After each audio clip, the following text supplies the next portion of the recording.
The barn door swung open, its hinges creaking under the weight of history, and a skeletal Japanese POW no older than 17 stepped through. Her eyes flicked from the silent cowboys in the dim light, their rifles hanging loosely at their sides, to the barn's wooden walls, unexpectedly quiet and intact. The smell of hay, animal feed, and freshly baked bread hung in the air, filling the emptiness in her stomach with something more startling than hunger: doubt. "She sleeps here tonight," one cowboy said with a glance, his voice unshaken.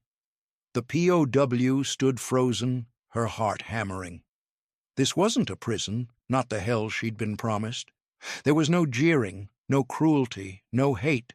Only these men, these strange, calm Americans who had already begun to treat her as if she were more than just a captured soldier. The POWs were lined up in silence, their bodies so thin they seemed like shadows more than flesh. They moved with hesitation, their feet dragging in the dusty earth. The air here was different. Warm, yes, but also tinged with the scent of something they hadn't smelled in a long time: food.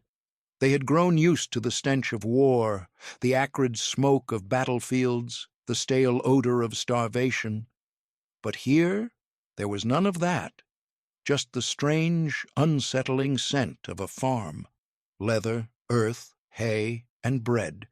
And still they remained silent, uncertain, their minds too muddled by fear to make sense of it. Their captors, these cowboys, stood in stark contrast to what they had imagined. The soldiers they had feared were not here. Instead, there were men who looked more like farmers than warriors. Their faces were rough, weathered by years of toil under the sun, and their movements were slow, deliberate. These men, dressed in simple shirts and worn jeans, did not exude the authority of military men. They were not yelling orders, not marching with the sharp precision of soldiers. Instead, they stood in the dusty yard, gazing at the new arrivals, their expressions unreadable but not unkind. One of the women, the smallest among them, a frail thing barely older than a child, could barely hold herself up as she stepped off the truck. Her uniform hung from her like rags on a coat hanger. Her body was all angles and bones, a frame that looked incapable of carrying the weight of the world. As she stood there, frozen in place, the rest of the women glanced at each other in confusion. They had all heard the stories. They had been told of the Americans, monsters, savages who would strip them of dignity, abuse them, break them down. But here there was no cruelty, no mockery, only a quiet, unsettling calm. The contrast was almost unbearable. The cowboy who had spoken stepped forward, looking at the frail girl. He glanced at the others, his face impassive. "She sleeps here? Tonight," he said again, his tone matter-of-fact, as if it was the most normal thing in the world. The words hung in the air, reverberating in the stillness. The POWs didn't know how to react.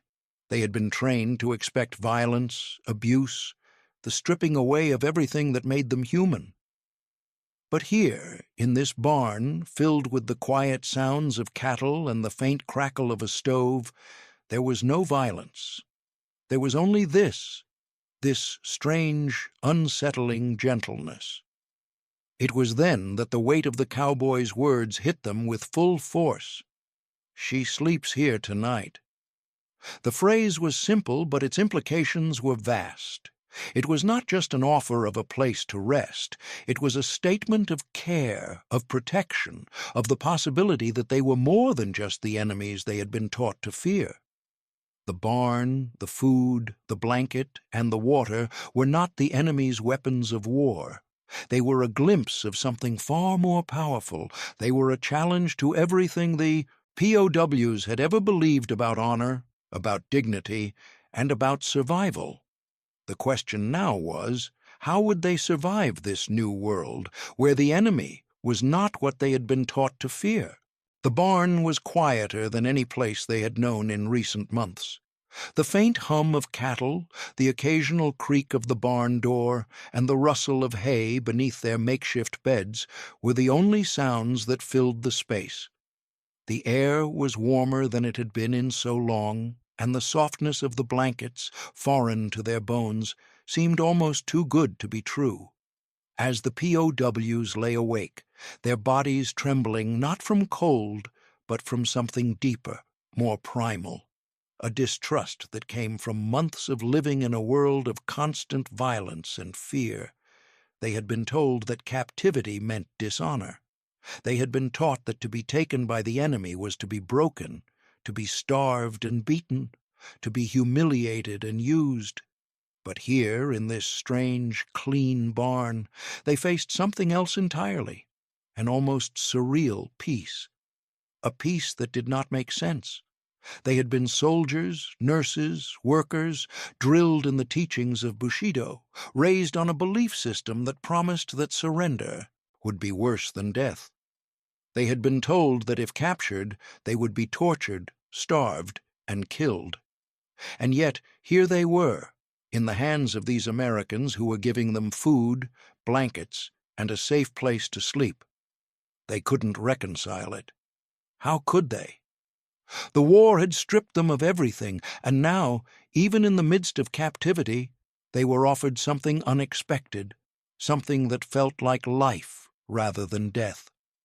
The woman closest to the window, her face gaunt, her arms as thin as twigs, shifted uneasily on her bed of hay. She glanced over at the others, but none of them spoke. The silence between them was thick with unspoken questions. Could this be real? Were they truly safe? She had witnessed death, heard the screams of soldiers and civilians alike, felt the oppressive weight of the war's cruelty. And now, here, in this barn, there was only the smell of straw and the warmth of blankets. The memory of bombs and blood seemed like a distant nightmare, but one she couldn't fully escape. As they lay there, trying to sleep, their minds wouldn't quiet. Was this a trick? Would the cruelty they had been promised suddenly arrive, sharp and unforgiving? Their bodies ached from the brutal conditions they had endured for so long, and now they were wrapped in warmth. But was it enough to make them trust? They could not rid themselves of the years of fear and mistrust ingrained in them by the war. The idea that their captors could be kind, could care for them, was a concept they could not easily absorb. They could not yet believe in the possibility that their lives mattered to these men. The bed beneath them, so different from the cold floors they had known, felt both like a blessing and a burden. It was too soft, too warm. It was a bed that suggested comfort, but comfort felt wrong in this place, in this moment. It wasn't just the blanket or the hay, it was the sense that, for the first time in what felt like forever, they were being treated as human beings again. They had forgotten what it was like to have a bed of their own, to feel warmth without fear of it being taken away. For so long they had known only the cold earth beneath their bodies, the hard ground of war and fear. Now, this softness, this gentleness, threatened to unravel everything they had been taught to believe. It was more than just physical comfort, it was the first glimmer of a new reality, a reality where the world wasn't divided into enemies and victims, but into people who could care for each other. And yet the fear lingered, fear that this was only the beginning of a false sense of security, fear that the truth of captivity would reveal itself in time. But as the night stretched on, and the soft sound of the barn's wooden walls settled around them, the POWs couldn't shake the strange sense of peace that had begun to creep into their hearts. It was a peace that felt too fragile to trust. But it was there, nonetheless, and that, more than anything else, was the most terrifying thing of all. But the morning light soon filled the barn, bringing with it a new kind of uncertainty. The barn doors creaked open, and the sound of boots shuffling across the dirt reached the POWs' ears. They lay still, unsure, waiting for whatever would come next.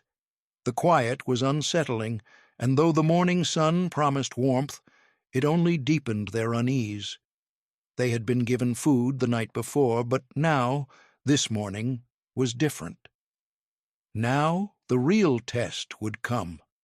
One of the cowboys, his face weathered by the sun, stepped into the barn, a tray of food in his hands. He didn't say anything. He simply nodded to the women, his expression unreadable, and placed the tray in front of the closest POW. The others watched in silence. There was no shouting, no demand to eat. Just the quiet gesture of offering food. For a moment, none of them moved. The food sat before them, the smell of it rich and unmistakable. Hot bread, butter, a steaming cup of what appeared to be coffee and something else. A thick slice of meat that none of them had seen in months, perhaps years. The women stared at the food, frozen. Could it be a trick? Was this some cruel joke they hadn't yet understood? It was hard to believe that anything offered by their captors could be real.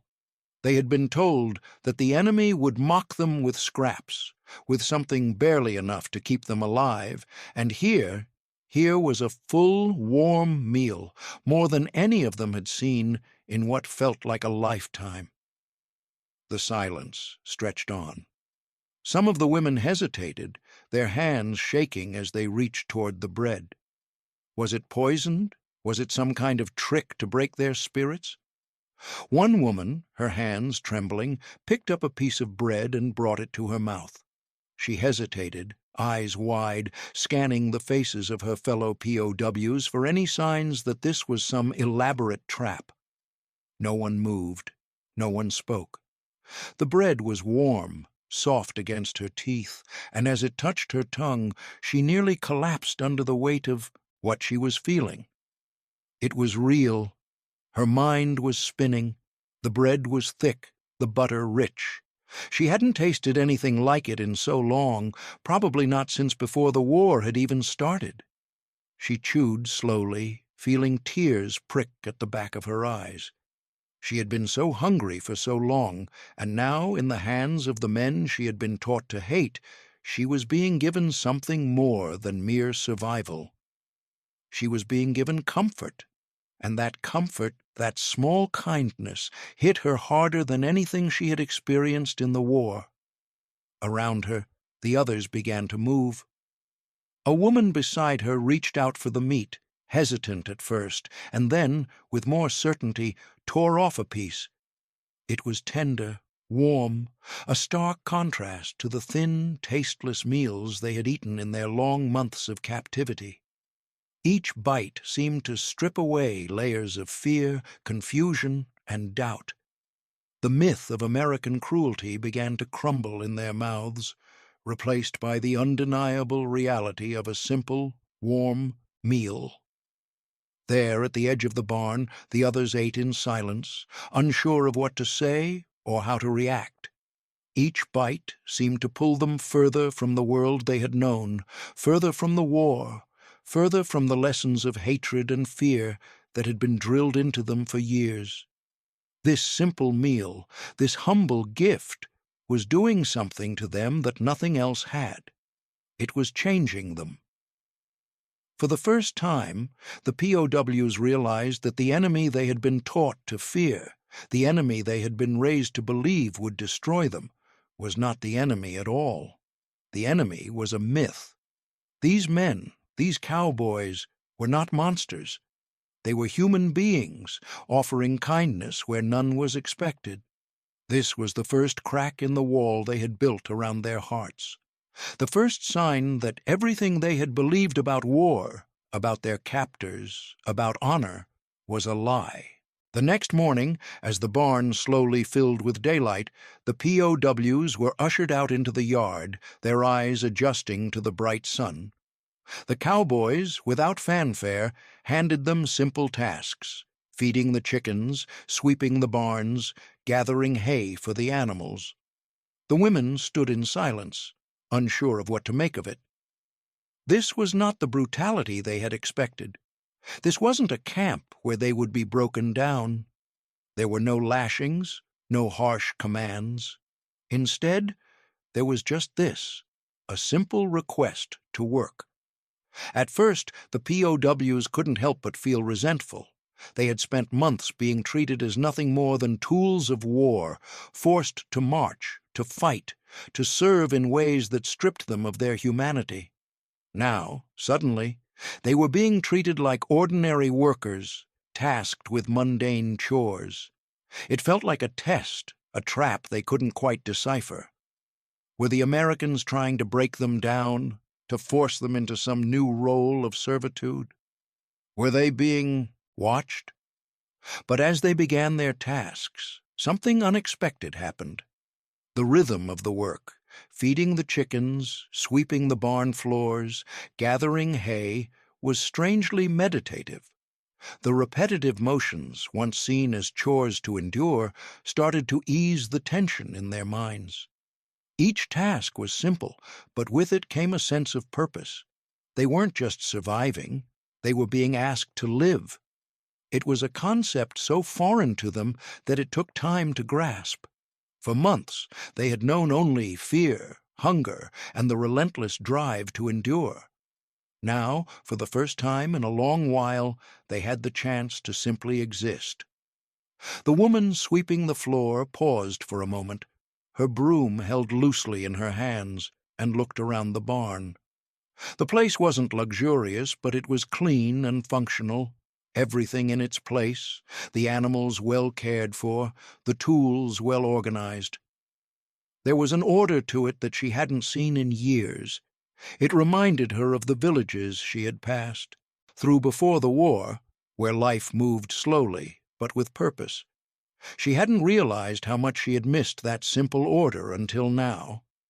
The work also brought a strange realization. These tasks, feeding the animals, cleaning, sweeping, were not just duties, they were responsibilities. The POWs were being entrusted with the care of life, not destruction. They had been raised to believe that surrender meant disgrace, that it was an act of cowardice to lay down arms. But now they were being asked to care for the chickens, the cows, the barn. The act of tending to life, of nurturing something, felt strangely dignified. For the first time since their capture, they were being treated as human beings, not as pawns in a war. As they worked, the confusion deepened. They were not being treated as they had been told they would be. There were no insults, no threats. The guards, who now seemed more like caretakers than enemies, watched quietly as the women worked. One cowboy smiled at the POWs as he passed, offering them a nod of approval. It wasn't mockery, it wasn't cruelty. It was a simple acknowledgment of their work, a recognition of their humanity. But as the day wore on and the sun climbed higher in the sky, the POWs couldn't deny the truth that was slowly creeping in. Their captors were human, and in their small acts of kindness, they were beginning to see that survival didn't always have to mean suffering. In this strange foreign land, in the care of these men, the women began to understand something fundamental. They were not just surviving. They were being given the space to live.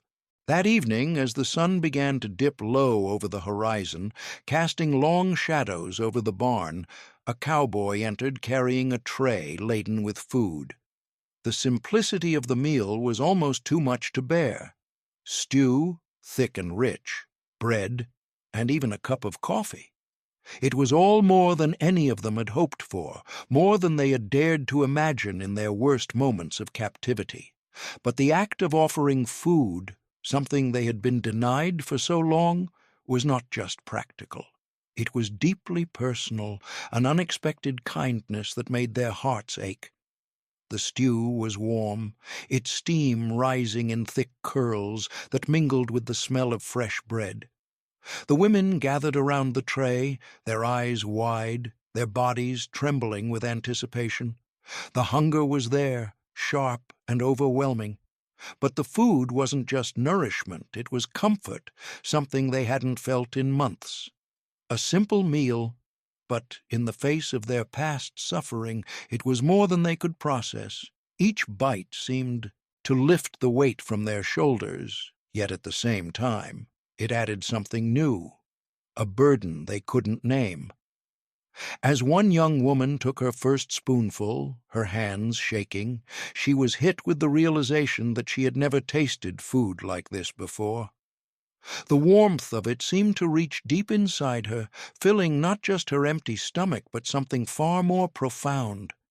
It was more than just hunger being satisfied. It was a hunger for humanity, for dignity, that had been starved out of her for so long.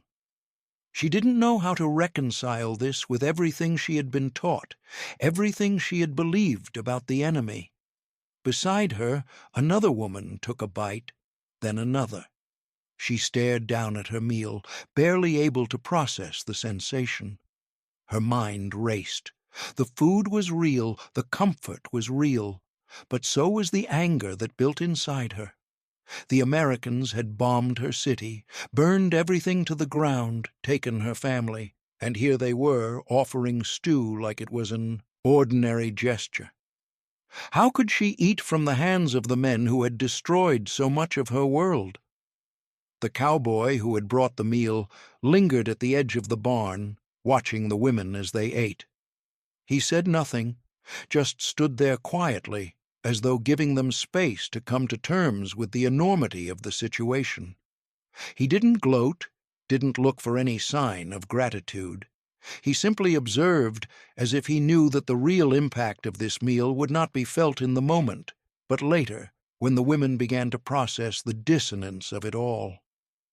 The confusion set in slowly, like a fog rolling across the room. How could this be? How could the enemy, the Americans, be more human than they had been led to believe? And why did their kindness feel like betrayal?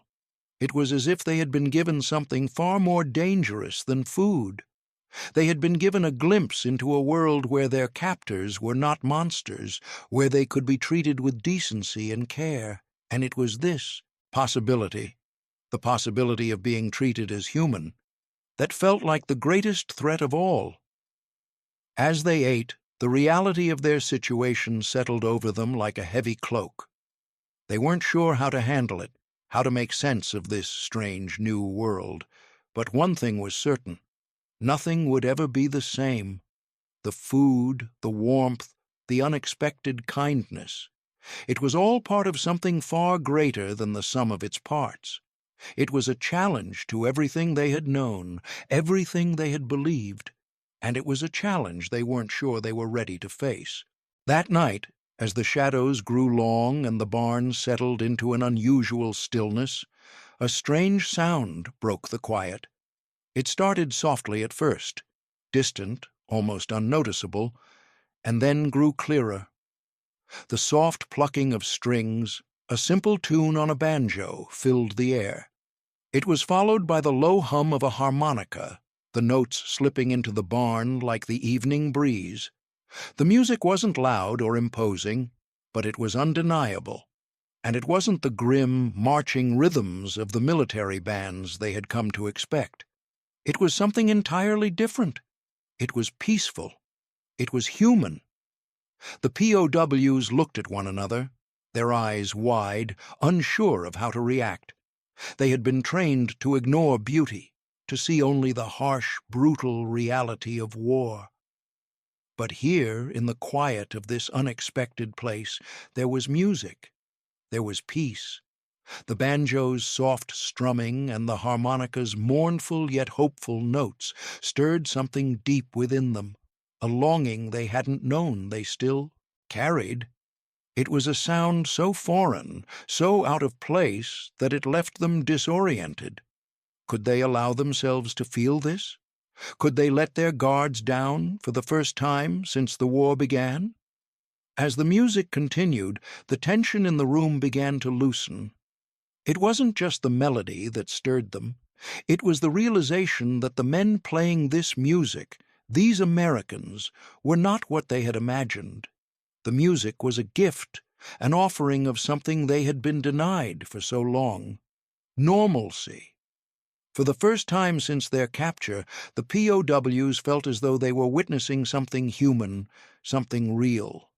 The music didn't speak of war, of suffering, or of destruction. It spoke of life, of peace, of something as simple as sitting around a fire and sharing a song. At first, the laughter came hesitantly, uncertain. It started with one woman, the smallest among them, who had not laughed since before the war began. She chuckled quietly, almost as if she couldn't believe it herself. The others glanced at her, unsure whether they should join in, but the laughter spread, a ripple moving through the group, tentative but genuine. It wasn't the forced laughter they had given to hide their fear or their pain. It was real. It was the kind of laughter that comes when you remember that, despite everything, there is still something worth living for. The struggle between emotional detachment and the desire to reconnect with basic human joy was more than just an internal conflict. It was a battle for their identities, for the very essence of who they were in a world that had been torn apart by war. They had been told that they were warriors, that they were tools of their country's will. But here, in the soft glow of evening light, surrounded by music and laughter, they began to remember something they had forgotten. They were human. For the first time since their capture, the POWs allowed themselves to smile. It was a small thing, but it was monumental. In their smiles was the beginning of their transformation, from victims of war to survivors, from prisoners to people. And as the music played on, they realized something that would stay with them forever.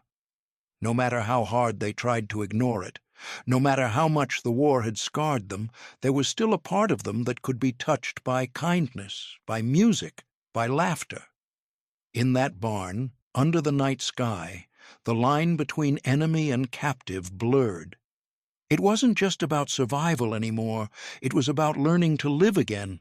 The next morning, as the light filtered through the barn's wooden slats, one of the cowboys walked in with a simple piece of paper and a pencil. It was an object the POWs hadn't seen in what felt like years. The paper was plain, the pencils small and worn down, but it was all they needed.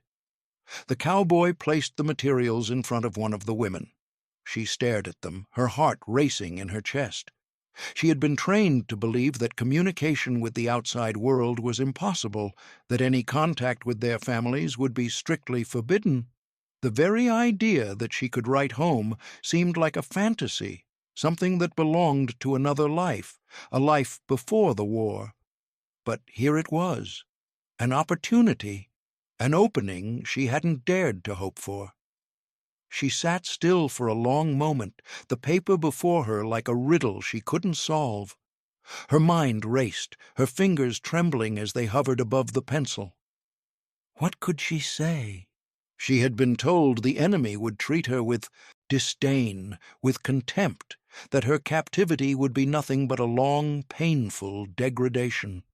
And yet she had seen nothing but kindness, nothing but acts of care. How could she explain that to her family, to those back home who would be hearing nothing but lies about their treatment at the hands of the Americans? Finally, she began to write. The words came slowly, unsure, but when she finished, they felt like both a relief and a weight. I am safe. The simplicity of the message struck her. Just those 3 words, nothing more. It was the most important message she could send, but it also felt like the most trivial. After everything she had been through, after all the suffering and the fear, these words seemed inadequate, but they were all she could offer. The weight of those words settled over her like a heavy cloak. I am safe. To write it was to acknowledge not only her survival, but the strange, unsettling reality she now found herself in. It was a message to her family, yes, but it was also a message to herself.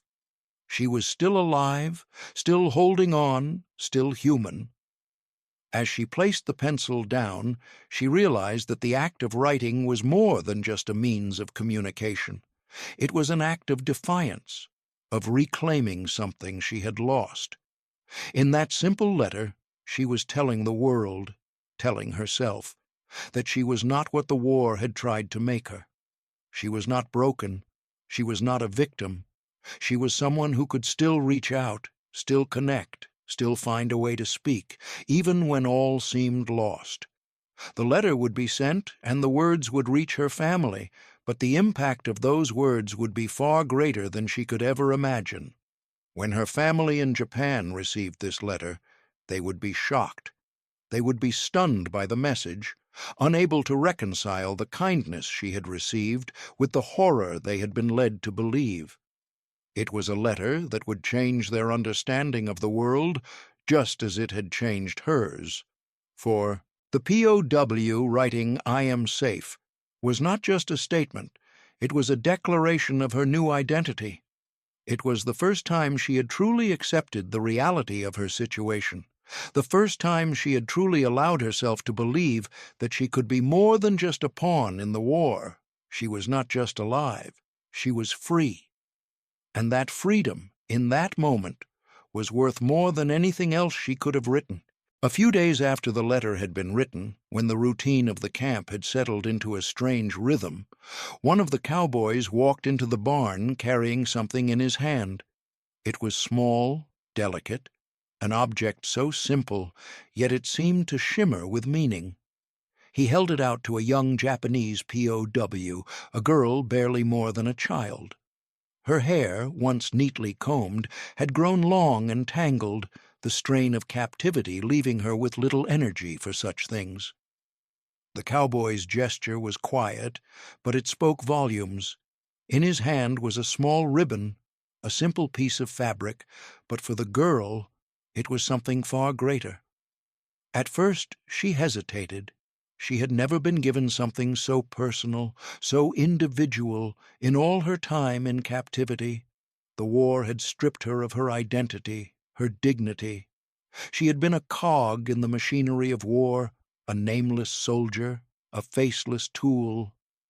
The idea that someone, an enemy soldier no less, was offering her a gift was almost beyond comprehension. Could she accept it? What would it mean to accept such a small token from the hands of the very people who had caused so much destruction? The cowboy smiled gently, his eyes kind.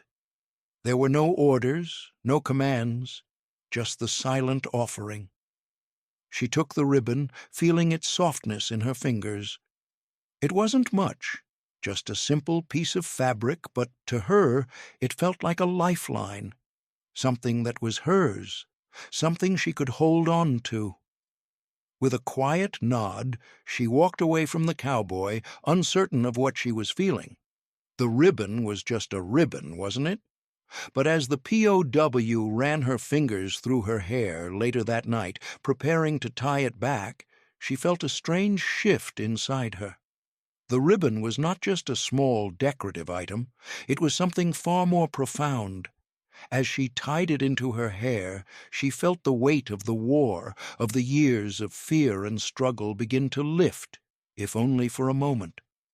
The ribbon was a symbol of something she had lost, something she had forgotten, in the chaos of survival, her personal worth. She stood in front of a small mirror, examining herself. The ribbon in her hair made her feel different. She looked different. In that small, almost imperceptible change, she was reminded of who she used to be. Someone who cared for herself, someone who had the luxury of focusing on beauty, of simple things. The war had taken that away from her. It had stripped her of her identity, leaving only a soldier, a body that fought, that endured. But the ribbon was a reminder of something more. It reminded her that beneath the uniform and the fatigue, she was still human. For the girl, it was a turning point. The ribbon was not just something to tie back her hair.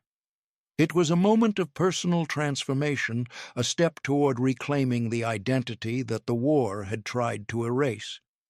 In that small, simple act, she had regained a piece of herself, one that she thought had been lost forever. And for all the POWs, the ribbon represented something even more. It wasn't just about beauty. It was about care. It was about being treated as a person, not a tool of war. It was a symbol of the quiet kindness that had begun to replace the brutality they had expected, the kindness that had started to heal their broken spirits. As she stood in front of the mirror, tying the ribbon, she smiled softly. For the first time in a long while, she felt whole. If you are enjoying this story, please like the video and leave a comment below, telling us where you're watching from. We'd love to hear your thoughts on this incredible journey. The days continued to pass, each one blending into the next. The routines had settled almost seamlessly into something resembling normalcy. The POWs were no longer simply surviving, they were living. They had learned to laugh, to share stories, to play cards in the evenings as the sun dipped low behind the barn. The harshness of their captivity, while never fully gone, had softened, replaced by moments of connection and the quiet comfort of the daily tasks that were now part of their lives. They worked alongside the cowboys, feeding the animals, tending to the land, doing the same simple, repetitive tasks they had once dreaded. But now, each task was a small act of restoration. It wasn't just physical work. It was emotional work, too. They were rebuilding something they had lost, their sense of humanity. The cowboys, once distant strangers, had become familiar faces. At first, the POWs had viewed them with suspicion, with distrust, their minds conditioned to see only the enemy. But over time, the line between captor and ally blurred. The men who had been painted as savages, as monsters, were now part of their world. The quiet, steady rhythm of their lives, the shared laughter, the passing of cards, the casual conversation over meals, began to unravel the walls that the POWs had spent so long building around themselves. These men, their captors, were not what they had been led to believe. They were simply people, trying to make sense of a world that had been torn apart. One evening, as they sat around the fire, one of the cowboys began to play his banjo again. The familiar tune filled the air, and this time the POWs didn't hesitate. They laughed, they sang along, even if the words were unfamiliar. They were no longer just prisoners of war. They were participants in a shared moment of peace. The laughter that rippled through them was not forced or hollow. It was genuine. It was the laughter of people who had survived the unthinkable, who had endured and who were, for the first time, allowing themselves to heal. But as the days went on, a new challenge emerged. The war may have been over, but for the POWs, a new battle was beginning, one of the mind and spirit. The emotional shift from resistance to acceptance had been gradual, like the tide slowly turning. It wasn't something that could be forced. They had been taught their whole lives that surrender meant disgrace, that the enemy was evil, that their suffering was justified by the righteousness of their cause. Now they had to confront the reality that everything they had believed might have been wrong. The internal moral reckoning was a heavy burden. To question everything they had been taught was to risk losing the very foundation of their identity. But in the quiet moments, when they stood side by side with their captors, working together, laughing together, something began to shift. The past could not be erased, but they no longer had to carry the weight of it alone. In this strange, new world, they had found the possibility of something they had long since given up hope for. Peace. It was a peace that could not be fought for, but could only be shared. And in that sharing, the POWs began to realize that their journey was no longer just about survival, it was about transformation. They were not just learning how to live again, They were learning how to be human again. If you are enjoying this story, please like the video and leave a comment below, telling us where you're watching from. We'd love to hear your thoughts on this incredible journey. The day came when the POWs were called to leave the ranch, their time in this strange, unexpected place of kindness coming to an end. It was a quiet departure, one that neither the women nor the cowboys seemed fully prepared for. The ranch, once a world of confusion and fear, now felt like a part of them. They had been changed by it, not just in the body, but in the spirit. The war may have stolen so much from them, but here, among the people they had once feared, they had reclaimed something they thought they had lost forever: dignity. As they gathered their meager belongings, the reality of the moment began to settle in. The cowboy who had first welcomed them, the one who had handed them food and shown them warmth when they had expected nothing but cruelty, stood at the gate. He was there, as always, quiet and steady, but now there was something different in his eyes. There was no longer a gap between them, no longer a boundary of captor and captive. In his gaze, the POWs could see a shared understanding, a shared humanity. He had been the first to treat them with respect, to show them that they were more than just prisoners. And now, as they prepared to leave, his silent presence spoke volumes. For the young girl who had been the smallest, the most fragile, this farewell felt like the closing of a chapter she wasn't sure she was ready to finish. She had come to the ranch a scared, starving child, broken by the brutality of war. But now, as she stood with the others, she felt something new within her. She was no longer the girl who had been taught to fear these men, to see them as monsters. The war had taken so much from her, but it had also brought her here, to this place where she had learned to live again. She wasn't the same person she had been when she arrived. She had been changed, forever. As she and the others walked toward the waiting transport truck, she felt her heart heavy with something new. It wasn't sorrow, not exactly. It was a deep, complicated mix of gratitude, confusion, and loss. The ranch had been a sanctuary, a place where they had learned to trust again. But now it was time to leave. They were heading back to a world that was still reeling from the war, a world that had been torn apart by violence, hatred, and loss. The POWs had been returned to a land that was no longer the one they had left. The faces they would see, the lives they would return to, were now colored by the experiences of captivity. The cowboy who had first shown them care watched as they climbed into the truck. He didn't speak. There was no need to. The goodbye had already been said in the quiet moments they shared. The bond that had formed between them couldn't be broken by time or distance. It was something that would remain with them forever, no matter where they went. As the truck rumbled forward, she closed her eyes for a moment, letting the memories of the ranch fill her mind. The laughter, the work, the unexpected kindness, it all came rushing back. And in that quiet moment, she knew that no matter where she went from here, she would carry the lessons of the ranch with her forever. The kindness, the dignity, the humanity she had found in the most unlikely of places would stay with her always. If you found this story moving, please like the video and leave a comment below, telling us where you're watching from. We'd love to hear your thoughts on this incredible journey.